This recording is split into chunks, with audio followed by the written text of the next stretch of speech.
Sejam bem-vindos a mais um podcast. No episódio de hoje, nós vamos trazer uma referência em fonoaudiologia para pacientes com necessidades específicas. Eu sou a doutora Francine Moreira. E eu sou a doutora Andréa Diniz. Bem-vindos ao Special Talk.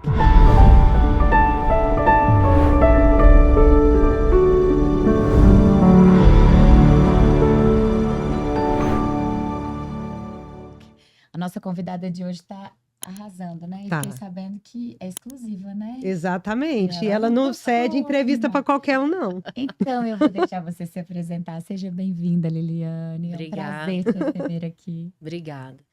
Bom, meu nome é Liliane Teles, trabalho na área de fonoaudiologia há 30 anos, né? Formei há 30 anos, essa cara de novinha, mas tem 30 anos. E desde sempre trabalhando com paciente especial. Não era, eu falo até para todo mundo que trabalhar na área de paciente especial é muito mais uma missão do que o resto, né? Porque quando eu formei, eu falei, gente, eu quero trabalhar com jornalismo. Nunca trabalhei. Meu primeiro paciente foi um paciente especial, estou aí até hoje. Estamos aí. Que bacana. E só te interromper um pouquinho. Existe uma especialidade específica na fonoaudiologia também para atender a pessoas com deficiências, necessidades específicas ou não? Não é igual a gente na odontologia? Não é. Dentro da fonoaudiologia, agora eu não sei precisamente quantas especialidades tem, mas eu sou especialista em linguagem e motricidade orofacial. Então, dentro dessas áreas, eu me especializei, né, com pacientes especiais. Eu fui direcionada a atender esses pacientes especiais, mas não tem dentro da fonoaudiologia uma área específica, não. Foi escolhida, né? Exatamente. E, Liliane, conta para nós como surgiu o Instituto da Fala e Linguagem, né? Como que, faz parte da sua equipe, como que surgiu aí esse projeto? Bom, o Instituto da Fala e Linguagem, ele surgiu, se não me engano, há uns 7 anos atrás.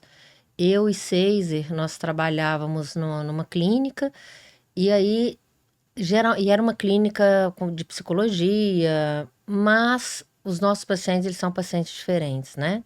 Então, assim, fazia barulho, então havia algumas reclamações. E nós decidimos sair, né? E nós abrimos o Instituto da Fala e Linguagem. Inicialmente abrimos junto com a Renata Mamed e a Celina. Elas foram para outro local. Na verdade, não era a mesma clínica. Era o mesmo nome, mas não era a mesma clínica, né? E nós ficamos um tempo, elas no Jardim Goiás, nós no setor oeste. Só que no setor oeste também nós ficamos lá no The Prime, ficou pequeno. Aí nós alugamos uma casa e hoje nós temos uma equipe multiprofissional, né? Hoje a gente conta com musicoterapeuta, psicopedagogo, terapeuta ocupacional, e nós temos 5 fonoaudiólogos trabalhando na equipe. Então, nós já temos 6 anos que nós estamos nesse mesmo local. A gente estava até conversando essa semana, né, Fran? Sobre a questão de a gente começar em um lugar novo e os desafios que a gente enfrenta, né? Principalmente quando não é um lugar só nosso, né? A gente aluga um lugar. Exato. Nós estamos lá no Hospital da Criança, né? Hoje atendendo a pacientes com deficiência. Certo. Mas a gente teve uma certa resistência no começo, porque muitas vezes o paciente grita, Exato. ele chega, ele tumultua a recepção, ele pega as coisas, às vezes joga no chão. Então, tinha uma resistência grande em relação aos outros profissionais, inclusive, né? Exato. Porque é um paciente que ele não fica quietinho. E aí, como ainda há essa política do médico, muitas vezes deixar vários pacientes esperando na recepção, aquele paciente que gritava, ele por vezes incomodava a recepção, né? Então a gente precisou de um trabalho que não foi um trabalho simples, né? A gente acabou assim se dedicando a explicar primeiro para as secretárias, mas eu acho que às vezes a gente precisa mesmo de um treinamento, né? Não, com certeza a gente observa isso, mas nós não tivemos muito êxito, né? Então nós ficamos lá no The Prime, mas o The Prime também a questão foi o espaço, né? Que era pequeno, a gente estava numa sala e foi aumentando a demanda. Mas tem todo esse trabalho. Então, principalmente em prédio, os meninos têm o acesso é mais difícil. Hoje, agora nós estamos. Agora é vida, porque a casa é nossa, né? E nós chega lá, as crianças já têm um espaço diferenciado. Nós reformamos a clínica, agora ficou linda. Depois ficou linda mesmo. A Francine foi lá, né? Foi lá ver.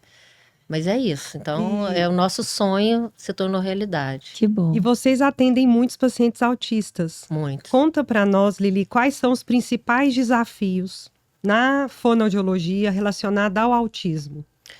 Bom, mais uma vez eu falo que atender autista é uma missão, né? Sim. Então você tem que gostar muito daquilo que você está fazendo.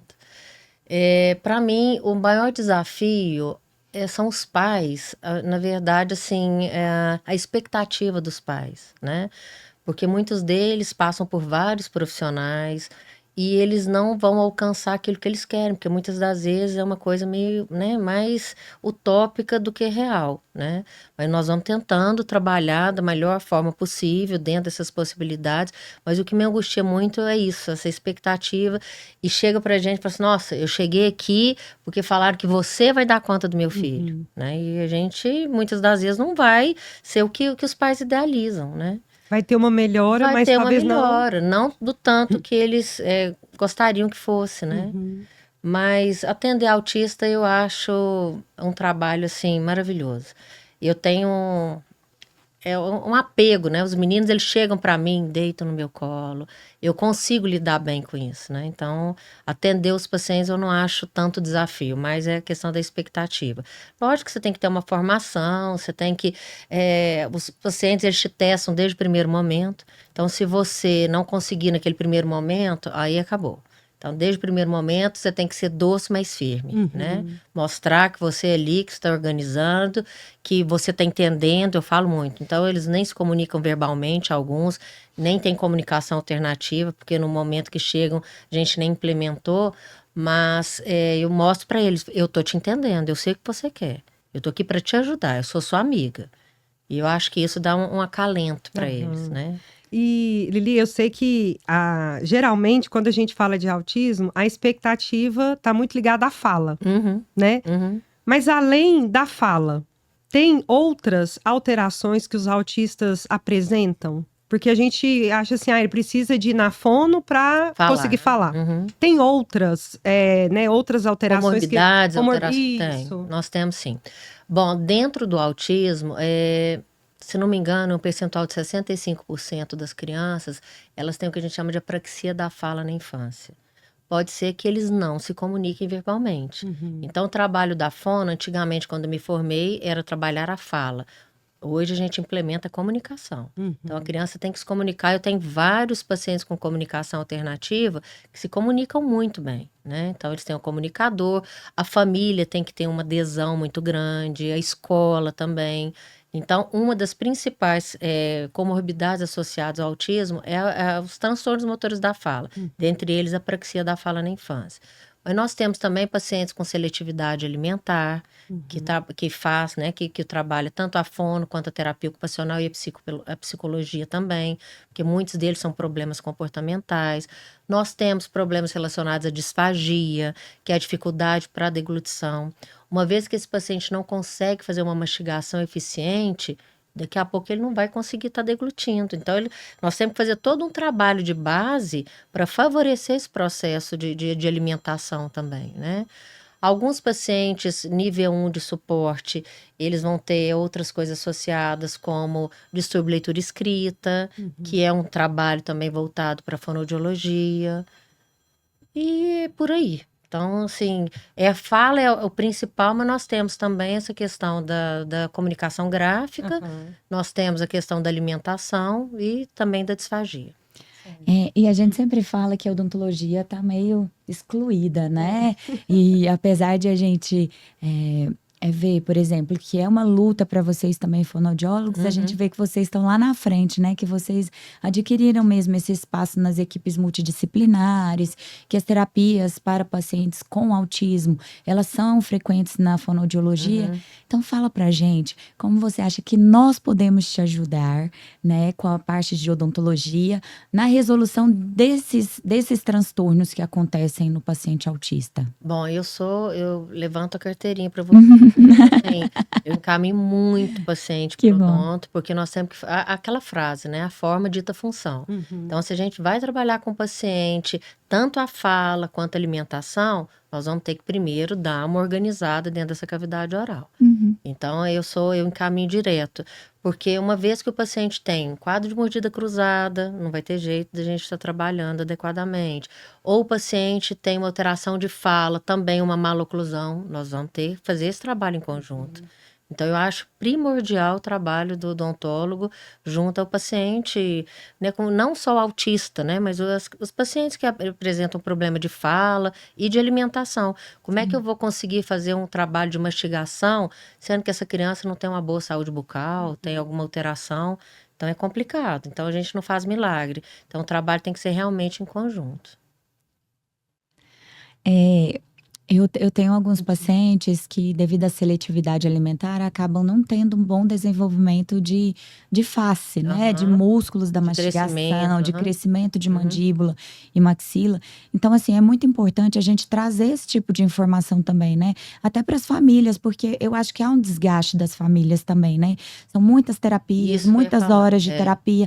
Então, o Exatamente. dentista acaba sendo, assim, delegado, porque fica se preocupado com a comunicação. E aí a gente pensa, pelo menos ele está se nutrindo de líquido e pastoso, mas aí lá na frente essa face não se desenvolve, né? Exatamente. Então, por isso que todos os pacientes que chegam para mim, eu encaminho para o dentista, falo da importância, porque nós não vamos conseguir fazer milagre. Quem fala, não, tá desse jeito, mas pode deixar que eu consigo. Não consegue. Então, é um paciente com maloclusão, é difícil, é bem complicado, né? Então, eu tenho vários casos onde a gente faz o trabalho em conjunto. E, Lili, os pacientes que têm alguma alteração de linguagem, Certo. geralmente quais são os métodos de intervenção que vocês têm? Né, para desenvolver a fala, e aqueles que não desenvolvem, quais os recursos que podem ser Entendi. utilizados? Alguns pacientes, até o nível 3 de suporte, eles falam, mas não se comunicam. Então, nós temos que ter uma funcionalidade nessa comunicação. Hoje eu estava avaliando um paciente, nível 3 de suporte, tudo que eu perguntava para ele respondia, com ecolalia. Eu perguntava, o que você está fazendo? Ele, o que você está fazendo? Então, ele fala, mas ele não se comunica. E o que a gente pensa, né? Então, alguns pacientes que falam, mas não se comunicam, nós vamos tentar trabalhar essa funcionalidade da comunicação. E aqueles que entendem, mas não falam, aí nós vamos entrar com a comunicação alternativa. Então, nós temos a comunicação alternativa e a comunicação aumentativa. Qual a diferença dos dois? Na comunicação alternativa, a criança não verbaliza nada. Então, o comunicador vai ser a voz da criança. Isso aí tem que ser utilizado frequentemente em todos os locais onde a criança vai. Por quê? Porque o comunicador é a boca da criança. E aí tem vezes que, né, que você está implementando. Hoje eu levei o iPad. Eu falei, não é hoje. O iPad tem que ficar com ele o tempo inteiro, né? Então, esse comunicador tem que ficar com a criança o tempo inteiro, porque é a forma que ele tem de se comunicar. E a gente observa que uma criança que não tem boa comunicação, ela é muito. A questão do comportamento dela é um comportamento muito inadequado. Por quê? Porque muitas vezes ela sabe o que ela quer falar, só que ela não consegue falar. Ela tem um transtorno motor da fala. E com o uso do comunicador, o outro vai entendê-lo. Eu faço muito uma jogada com os pais. Eu falo assim: eu vou te passar uma mensagem, só você vai ouvir. O papai não vai ouvir, não. Falo para a mamãe. E aí passa a mensagem para ela, falei, só que você não vai conseguir falar nada para o seu marido, você tem que mostrar para ele o que você quer. Então tá tudo dentro da sua cabeça. E aí, como é que você vai fazer? É a imaginação. Ela fica muito angustiada e o interlocutor também, porque o papel do interlocutor nesse caso é o quê? Ficar o tempo inteiro, o que você quer? Fala para mim o que você quer. Só que ele não fala. E aí, nesse momento, eu ofereço a comunicação alternativa. E aí ela vai e aperta e a pessoa entende o que ela quer. Falei, tá vendo? Tanto que diminui essa angústia, tanto da pessoa quanto do interlocutor. Então, é muito complicado. E alguns pais, eles têm essa dificuldade de ter adesão a isso, porque, não, mas se ele utilizar a comunicação alternativa, ele não vai falar. Muito pelo contrário. Então, isso aí já é comprovado cientificamente. Os pacientes que utilizam comunicação alternativa, eles têm muito mais facilidade em verbalizar. Por quê? Porque eles não ficam tão tensos. Eles não ficam tão nervosos. Se você não utiliza e o outro fica te perguntando o que você quer, E ele nunca vai e você nunca vai chegar onde ele quer. Então, ele quer uma coisa que está totalmente fora do que você está perguntando para ele, né? E lembrando que essa prancha de comunicação alternativa é uma prancha totalmente personalizada, individualizada, de acordo com as coisas que a criança utiliza, com os gostos alimentares que ela tem, né? De comida, de bebida. A gente faz uma prancha da escola também, com toda a rotina escolar. É maravilhoso. E a gente faz o treinamento também com a família e com os profissionais que vão lidar com a criança. E a aumentativa? Aumentativa. Então, são aquelas crianças que falam, mas tem vezes que o outro não entende ainda o que ela está falando, então ela utiliza esse mecanismo para facilitar o processo, né? Então, ele fala, está lá na escola e ele tem uma fala, mas tem hora que a fala dele é ininteligível. Professor, o que você quer? E ele não consegue falar. Então, se ele tiver essa prancha, algumas coisas ele consegue, outras não. Então, se ele tiver a prancha, ele vai ter essa facilidade. E essa prancha é feita de figuras. Você pode utilizar tanto figuras reais, quanto figuras pictográficas mesmo do próprio sistema. E é mais fácil, porque tem uma legenda em cima e o interlocutor vai entender o que você quer. Né? Talvez eu precise dessa prancha para o meu marido. Nós podemos organizar. Ele tem dificuldade de comunicação comigo. Mas... É geral. Aproveitando o gancho, a gente, na odontologia pelo menos, a gente fica muito pesarosa por receber esse paciente já lá na frente. A gente não recebe esse paciente bebê ou na primeira infância e às vezes eles já chegam com muitos problemas bucais já numa situação de urgência odontológica. E quando a gente fala da fono, existem recursos para pacientes mais velhos, para pacientes com Alzheimer, por exemplo, lá na frente, na vida, há uma indicação? O seu instituto também atende e acolhe esses pacientes? Como é? O Instituto da Fala e Linguagem, hoje, a grande maioria dos pacientes são pacientes pediátricos, né? A gente tem paciente que chega lá pra gente com 8 meses, 1 mês, os T21, por exemplo, né? Então, nós temos muito encaminhamento. Tem um espacinho lá, um consultóriozinho pra gente... Mas nós temos também alguns pacientes adultos, mas a base são os pacientes pediátricos. Então, nós temos alguns pacientes neurológicos, nós temos paciente que sofreu AVC, que tem alguma doença degenerativa, ou mesmo T21 mais velho. E nós autistas que antes eram crianças, agora estão adolescentes, eu tenho paciente de 17, de 18 anos, né? Mas especificamente, quando é um paciente adulto já encaminhado, nós não atendemos. Mas geralmente... alguns casos específicos, né? Mas há indicação ainda da fono para esses pacientes, então, né? Os pacientes, dentro de linguagem, né? A linguagem ela é muito vasta. Então, nós temos a fonoaudiologia de uma maneira geral. Nós atendemos pacientes desde a primeira infância. Então, nós vamos trabalhar todo o desenvolvimento da linguagem. Alguns pacientes que fazem troca de sons na fala também, né? Fazem parte nós vamos atender. Aqueles pacientes que sofrem AVC, que tem um quadro de afasia, por exemplo, nós vamos atender. Pacientes dentro da linguagem, tá? E esses pacientes, geralmente, que sofrem AVC, além da afasia, eles também têm disfagia. Isso. Tem dificuldade tanto da fala, quanto da questão alimentar, né? Da mastigação. Da mastigação, da deglutição. Isso. Então, o fonoaudiólogo, ele trabalha toda essa área, desde a primeira infância, até a idade adulta, na velhice. Cuidados paliativos. Cuidados paliativos. Muito importante, né? Muito importante. E dentro da fonoaudiologia nós temos várias áreas, né? Como eu falei para vocês. Então, você trabalha com voz, você trabalha na parte de audição. Lá na clínica nós temos uma profissional agora que está fazendo todo o trabalho de habilidades auditivas. Então, ela faz um programa específico para autista.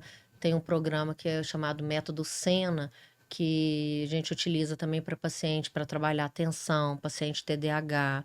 Aumenta muito, melhora muito a questão de concentração. E alguns pacientes autistas, já no início do atendimento, a gente já implementa o Sena. Eles são 10 sessões de estimulação auditiva para facilitar aquele aprender a ouvir. A criança aprende a ouvir. É um método muito interessante. Esse eu vou ter que fazer. Pronto. Na verdade, o marido comunica, mas eu não... exatamente. E... Lili, geralmente, há vários casos, eu acho que sozinha, como fonoaudióloga, não é possível, né, resolver. Então, quais são os principais encaminhamentos e as áreas que caminham mais perto aí da fonoaudiologia para te ajudar a solucionar essas comorbidades dos pacientes? Dentro dessa questão, vamos falar do autismo, né? Aham. Então, nós temos que ter uma equipe multiprofissional. Então, isso é de suma importância. Nenhum profissional, acho que nenhum, né, que está nessa área, consegue fazer um trabalho bom sozinho, né? Uhum. Então, nós encaminhamos, a gente caminha junto com psicólogo, nós trabalhamos com terapeuta ocupacional, psicomotricidade, dentista, Uhum. musicoterapeuta, psicopedagogo. Então, as crianças que estão nesse processo de aprendizagem, de alfabetização, ou mesmo aquelas que estão na pré-alfabetização, é super importante esse profissional. Uhum. E os médicos também, né? Então, a gente tem que ter essa troca de informações. Muitas vezes a criança vem para mim, vários já vieram, antes de. O fonoaudiólogo não dá diagnóstico de autismo, né? Quem dá é o médico. É. Mas eu já tive alguns casos, os quais os pacientes chegavam para mim e falavam assim: Ó, já levei no médico, ele falou que ele não tem autismo, tá? Aí E, fala, pega uma segunda opinião. não, e aí nitidamente você vê que tem, mas só que você não vai. E aí eu tive um caso, hoje eles são muito amigos meus, mas na época eles ficaram meio chateados, porque eu não ela perguntou, né? Então eu avaliei, ela falou, o pai, ó, o médico falou que não tem, que não é autismo. E eu vi que era. E aí eu tô lá fazendo meu relatório. Aí a mãe falou assim: Lili, me responde uma coisa. Você acha que ela tem? Falei, bom, ela tem algumas características, mas eu vou fazer o laudo, vou mandar para o médico, né? E aí vocês conversam com ele. E aí eu liguei para o médico, falei, Lili, eu nunca falei isso. Então, porque eles já Uma chegam lá, negação da eles já família. chegam lá. E é realmente complicado, né? Uhum. Então, e aí você tem que ter essa liberdade com o médico, de estar podendo, porque senão você vai julgar, falar, nossa, como que o médico não viu? Não é verdade, não foi o médico que não viu. É porque eles não aceitaram, não teve aceitação e, consequentemente, colocam esse profissional. Mas é uma, assim, a gente tem que ter todo um trabalho de equipe bem integrado, Uhum. né, para poder ter êxito nessas crianças. Nós, assim, já estamos muito habituadas a trabalhar com os fonoaudiólogos, Uhum, né? Então, a gente sim. sempre vê todo fono que a gente conversa, entende a uhum. importância da odontologia, do cirurgião dentista, até porque vocês também mexem na boca do Uhum, paciente, vocês exato. avaliam. Uhum, Eu vejo até no hospital, quando tem alguma demanda odontológica, geralmente ela é observada porque Ela o fono passou por aí lá, caminhou. né? E a gente estava até conversando antes de entrar aqui do quanto a odontologia ainda é excluída dos eventos, de tudo, né? A gente vê, tem os congressos que falam sobre autismo, ou pacientes com necessidades específicas, e parece que, assim, nunca tem um dentista lá Uhum, para falar, para informar para a família. Eu sei que um pouco disso é responsabilidade nossa, né? O cirurgião dentista, por formação, ele, assim, a gente meio que na graduação é treinado para montar um consultório, atuar sozinho ali, cuidar do paciente. Se precisar, a gente encaminha para alguém. uhum. Com o advento da nossa especialidade, né, odontologia para pacientes especiais, odontologia hospitalar, isso começou a ficar diferente. Foi ficando cada vez mais evidente que o dentista não pode trabalhar sozinho e que ele é essencial para Ele não essa pode ser equipe multi. Ele excluído não dessa pode ser equipe, excluído com dessa certeza, equipe. com Mas há uma né? precarização também, né? Eu acho, da profissão, porque formam-se muitos profissionais, eles caem no mercado de trabalho, às vezes sujeitos a planos de saúde que não pagam nem o que é devido pela hora do profissional ou por aquele procedimento. E acaba que esses profissionais, eles estão soltos aí no mercado, eles precisam trabalhar. E muitas vezes o tempo que você tem que dedicar para estudo, né? Não é só para o atendimento do paciente, não. Porque antes do atendimento do paciente, você tem que aprender a atender aquele paciente. Exatamente. Você tem que dedicar um tempo à família daquele paciente, a entender qual é aquela síndrome, qual é aquela condição. Então, assim, tudo isso leva tempo. E as pessoas não têm mais tempo, né? Muito importante isso. Quem tem Mas o que vocês estão tempo? pontuando é uma coisa realmente que ocorre. Vamos pensar aqui em Goiânia, né? Qual que é o universo? Quantos são os profissionais da odontologia que atendem pacientes especiais? São Sim, poucos, né? são poucos. E a demanda é grande. Ó, num universo de quase 400 mil dentistas, que é o que a gente tem no Brasil, em 350 mais ou menos mil, nós temos 980 especialistas em odontologia para pacientes com necessidades especiais. No Brasil, né? No No Brasil. Brasil. Então, no universo de 400 mil, tem 900. E tem que Então, ser um trabalho totalmente diferenciado. Sim. Né? Bem diferenciado, ela tem que entender muito de manejo comportamental, Isso. porque é uma coisa complicada, A né? gente tem que buscar conhecimento fora da Fora odontologia. da odontologia, exatamente. Eu, quando eu ingressei nesse universo do autismo também, né? Não tem mais ou menos uns 15 anos. Uhum. Tinha coisa, eu fui fazer um curso, né, do método ABA, fui fazer um aperfeiçoamento, porque tinha palavras que você não entendia, né? Então, não, já trabalhou mando? O que é mando, né? É a criança pedir. Tato, é para a criança falar. Então, você não... tinha algumas palavras, então nós tivemos que estudar também. Porque na fonoaudiologia, eles falam por cima, né? Falam a respeito, mas não do manejo comportamental. A gente sabe que hoje, para você trabalhar com paciente autista, você tem mais que ter o quê? Esse manejo comportamental. A gente fala, né, também que a gente buscou algumas informações lá da educação, porque a educação Exatamente. caminhou antes da saúde, né? Exatamente. Então, a inclusão veio da educação e ela foi, assim, um pouco copiada para a saúde, mas a gente ainda não chegou lá, né? Exato. Tem muito que a gente precisa evoluir. Esses tempos eu e Francine fomos num congresso de autismo e a gente falou assim, tá sendo ótimo, a gente tá aprendendo a cuidar das nossas filhas, porque o que a gente faz no consultório, a gente não viu aqui. Por quê? A odontologia é muito peculiar, né? Exatamente. Então, assim, colocar o paciente, fazer procedimento no paciente, sem ter passado por horas de terapia antes, isso é um ganho. E o dentista, ele é invasivo. Exatamente, é uma Eu profissão. até já falei da minha experiência, Sim. eu morri de medo de dentista. Eu já tenho um pouco medo, mas antes eu era muito medo. Então, faz toda a diferença. Então, aquele barulho do motorzinho me aterrorizava. E aí, quando eu cheguei no dentista, que não era mais um motorzinho, era um chuveirinho, amenizou. Então, a gente fazia bichinho de gesso antes de entrar. Então, você fazia bichinho de gesso, você pintava. Tem todo um trabalho muito voltado para a questão comportamental mesmo. Mas para você isso, ter confiança. Então, isso porque eu sou uma pessoa... com cognitivo era típica, preservado. Né? Não sei se eu sou, não, mas enfim. E aí eu chegava... Então, o fato de falar uma linguagem que eu entendia foi maravilhoso. Eles já não chegavam... Porque os outros já chegavam com a cureta no meu dente, eu queria morrer. Então, esse não. Então, ele deixava. Primeiro, eu fui lá, conhecer o espaço, fazia os bichinhos de gesso. As atendentes eram maravilhosas. Aí, a hora que ele entrava, aí ele vinha todo fantasiado, né, com chuveirinho. Então, é um trabalho totalmente diferenciado. E a gente fala sobre isso também, né, de dar créditos a esse profissional, porque requer um tempo, né, requer uma dedicação desse profissional. Com certeza. Então... palmas para ele. Parabéns para ele, né? Parabéns para vocês. E num tempo, fazem esse trabalho. A Cerise fala que quando ela começou a atender pessoas com deficiência... era da minha época.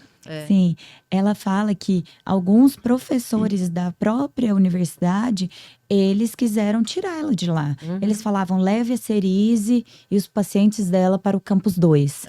Então, não era inclusão, né? A gente não via que todas as pessoas estavam nesse movimento. E eu acho que é um caminho sem volta, né? A gente sempre fala sobre isso aqui. É um caminho sem volta e daqui a alguns dias todos os profissionais terão que atender. Porque já não vai mais ter essa divisão. Só a Andréia Francine, só a Liliane atendem a pessoas com autismo. Porque vai ser muito comum, a prevalência está aumentando. Muito grande, né? Muito. E eu acho que, assim, essa questão, o trabalho de vocês é um trabalho que tem que ser realmente muito divulgado e muito enaltecido. Porque, para mim, é um dos trabalhos mais difíceis que tem. Então, nós estamos lidando ali. Eu já levei muita mordida no dedo, fiquei sem a unha, né? Porque você vai fazer alguma coisa dentro da boca. Mas o dentista, que a criança tem que estar ali, com a boca aberta e fazendo, e vocês conseguirem sem anestesia, porque alguns vão ter que fazer, né? sedação. Mas vou te passar dados. Em torno de 93 a 95% dos pacientes a gente atende em consultório. Olha que maravilha. São muitos, mesmo esses 5% ainda são muitos que a gente leva, né, para sedação, para anestesia geral. Mas a maioria a gente consegue adaptar, ambientar, principalmente se é um paciente que chega sem a necessidade, sem dor. É muito mais fácil. Muito mais fácil. Fazer Mas é o que eu falo né? sempre os pais, quando eles chegam para mim, as crianças estão lá com 1 ano e pouco, 2 anos. Falei, já levou o dentista? Não. Falei, vamos levar. Tem que levar justamente para isso. Porque a criança vai conhecer o espaço, vai desmistificar, né? Vai desmistificar. Muitas das vezes ele vai lá para conhecer, ninguém encosta na boca dele, mas ele tem que começar a fazer esse movimento. Sim. Porque na hora da necessidade, aí imagina, eu tô com muita dor no dente e alguém ainda vem mexer na minha boca. É muito mais complicado, né? E esse é um problema pra gente também, porque a gente fala sobre essa precarização da nossa profissão e que é culpa nossa também, porque a odontologia ficou muito vinculada a procedimento, né? Então, os pais, eles levam ao consultório odontológico para fazer procedimento, esperando que se faça um procedimento. Eles não querem chegar lá para você treiná-los para executar a higiene oral em casa. Eles não querem fazer isso. Na cabeça deles, eles já foram treinados para isso. Todo mundo entende o que é escovar o dente. Ou já e pronto. Desistiram, né? Já, não tem jeito, não dou conta de escovar. Mas eu acho por isso que é um trabalho que vocês vão fazer. Então, é um trabalho de formiguinha, mas tem que ser feito. Tem que ser. Então, eles vão ter que entender que no primeiro momento, vocês não vão fazer procedimento. A criança vai chegar lá para se ambientar. Depois vai acontecer. Mas eles têm que entender como é que é esse percurso, né? Com certeza. Então, cabe a vocês divulgar e mostrar, ó, é dessa forma, né? Então, tem que vir de vocês. Liliane, quero te agradecer. Eu sei que para você estar aqui também é um desafio. Então, quero agradecer demais a sua disponibilidade, a sua entrega para todo mundo que está nos ouvindo. E fala, né, para quem está aqui nos vendo hoje, como que eles acham a Liliane. Qual que é o Instagram, o seu Instagram, do IFL. Faz a sua divulgação aí para que eles possam encontrar a sua equipe também. Obrigada. Bom, o meu Instagram é Fono Liliane Teles, o Instagram da clínica é ifl.gym. Lá vocês vão encontrar todas as informações. Nós temos um portfólio também disponível, né, de todas as áreas de atuação da fonoaudiologia e dos demais profissionais que atuam no IFL. Eu agradeço muito essa oportunidade, né? Apesar de não ser uma coisa frequente, que eu vá fazer muito, mas eu agradeço essa o quê? Essa leveza. Essa leveza. Ai, que delícia. Esse papo, essa que conversa, bom. né?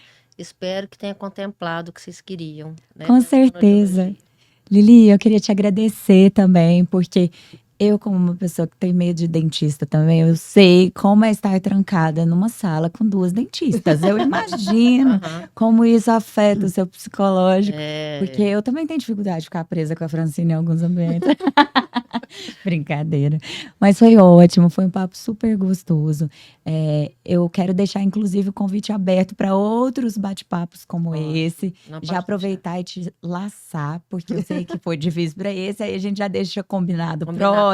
É igual aquele paciente que tem dificuldade de ir na consulta, sabe? Você já deixa marcado agendado. É assim. Vou te agradecer também. Muito obrigada, foi ótimo. Que bom. E eu quero agradecer todos vocês que nos acompanharam nesse podcast. Se inscreva no nosso canal, clica no sininho para receber notificações, curte, compartilhe e eu te espero no próximo Special Talk. Obrigada a todos que assistiram ao Special Talk e até a próxima.